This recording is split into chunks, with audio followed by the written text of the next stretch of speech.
ഒരിക്കൽ തിളങ്ങുന്ന നീല സമുദ്രത്തിന്റെ ആഴങ്ങളിൽ ഒരു കുഞ്ഞാമ ജീവിച്ചിരുന്നു. അവളുടെ പേര് താര എന്നായിരുന്നു. താര അവളുടെ കുടുംബത്തിലെ ഏറ്റവും ചെറുതായിരുന്നു. പക്ഷേ അവളുടെ സ്വപ്നങ്ങളായിരുന്നു ഏറ്റവും വലുത്. പവിഴപ്പുറ്റിനപ്പുറത്തേക്ക് നീന്താനും, മായാജാലമുള്ള ചിപ്പികൾ കണ്ടെത്തണം, മണലിനടിയിൽ ഒളിഞ്ഞിരിക്കുന്ന നിധികൾ അന്വേഷിക്കണം എന്നൊക്കെയായിരുന്നു അവളുടെ സ്വപ്നങ്ങൾ. എന്നെങ്കിലും ഞാൻ ഈ മുഴുവൻ സമുദ്രവും ഒറ്റയ്ക്ക് സഞ്ചരിക്കും, അവൾ മന്ത്രിച്ചു.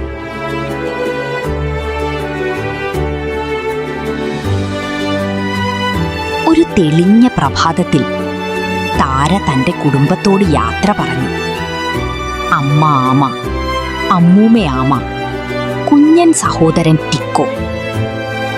സൂര്യാസ്തമയത്തിനു മുമ്പ് ഞാൻ തിരികെ വരും. ആവേശത്തോടെ അവൾ നീലക്കടലിലേക്ക് നീന്തിപ്പോയി. അവൾ നൃത്തം ചെയ്യുന്ന കടൽച്ചെടികൾക്കരികിലൂടെ നീന്തി. കളിക്കുന്ന മീനുകളെയും ചിരിക്കുന്ന ഡോൾഫിനുകളെയും കണ്ടു. എല്ലാം ഒരു വലിയ സാഹസിക യാത്ര പോലെ തോന്നി. പക്ഷേ അപ്രതീക്ഷിതമായി കറുത്ത മേഘങ്ങൾ ആകാശം മൂടി. തിരകൾ കുത്തനെ ഉയർന്നു. സന്തോഷകരമായ സമുദ്രം ഭയപ്പെടുത്തുന്ന ഇരുണ്ട നിറമായി മാറി. താരയുടെ ഹൃദയം പിടഞ്ഞു. എനിക്ക് വീട്ടിലേക്കുള്ള വഴി അറിയില്ല, അവൾ കരഞ്ഞു. കൊടുങ്കാറ്റ് അവളെ ചുറ്റിപ്പിടിച്ചു. അവൾക്ക് താൻ വളരെ ചെറുതായി തോന്നി. അപ്പോഴായിരുന്നു ഒരു സ്നേഹമുള്ള ഡോൾഫിൻ അവളുടെ അടുത്തേക്കെത്തിയത്. കുഞ്ഞി, നീ വഴിതെറ്റിയോ? അവൻ സ്നേഹത്തോടെ ചോദിച്ചു. കരച്ചിലടക്കിക്കൊണ്ട് താര തല കുനിച്ചു. അല്പസമയത്തിനകം ഒരു സന്തോഷമുള്ള ഞണ്ടും തിളങ്ങുന്ന ജെല്ലി ഫിഷും അവരോടൊപ്പം ചേർന്നു. ഭയപ്പെടണ്ട, ഡോൾഫിൻ പറഞ്ഞു. നമുക്ക് നിന്റെ കുടുംബത്തെ കണ്ടെത്താം. അവർ പവിഴപ്പുറ്റുകളുടെയും പാറകളുടെയും ഇടയിൽ തിരഞ്ഞു. അവസാനം താരയ്ക്ക് പരിചിതമായ മുഖങ്ങൾ വേഗത്തിൽ തന്റെ അടുത്തേക്ക് നീന്തി വരുന്നത് കണ്ടു. അമ്മേ, അമ്മൂമ്മേ, ടിക്കോ, താര സന്തോഷത്തോടെ വിളിച്ചു. അവളുടെ കുടുംബം അവളെ മുറുകെ കെട്ടിപ്പിടിച്ചു. ഞങ്ങൾ വളരെ വിഷമിച്ചിരുന്നു.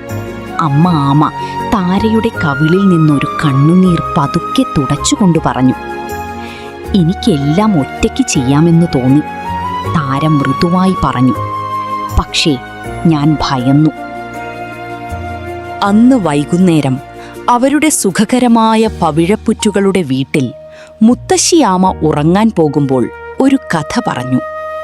ഒരിക്കൽ ഒരാമയുണ്ടായിരുന്നു. ശക്തനായിരിക്കുക എന്നാൽ ഒറ്റയ്ക്ക് പോകുക എന്നാണ് അവൾ കരുതിയിരുന്നത്. എന്നാൽ യഥാർത്ഥ ശക്തി നിങ്ങളെ സ്നേഹിക്കുന്ന ഒരു കുടുംബമുണ്ടായിരിക്കുക എന്നതാണെന്ന് അവൾ മനസ്സിലാക്കി. താര പുഞ്ചിരിച്ചു. അത് ഞാനല്ലേ, അവൾ പറഞ്ഞു. അമ്മൂമ്മ ചിരിച്ചു. അതെ, എൻ്റെ കുഞ്ഞു യാത്രക്കാരി. പക്ഷേ ഓർക്കണം, ഏറ്റവും ധൈര്യമുള്ള ആമകൾക്ക് പോലും അവരുടെ കുടുംബം വേണം. താര അമ്മയെയും ടിക്കോയെയും അമ്മൂമ്മയെയും നോക്കി. അവർ എല്ലാം അവളുടെ അരികിൽ സ്നേഹത്തോടെ ചുരുണ്ടുകിടക്കുകയായിരുന്നു. അന്ന് രാത്രി താര ഒരു വാഗ്ദാനം ചെയ്തു. സമുദ്രം എത്ര വലുതായാലും എൻ്റെ കുടുംബം എപ്പോഴും എൻ്റെ വീടായിരിക്കും.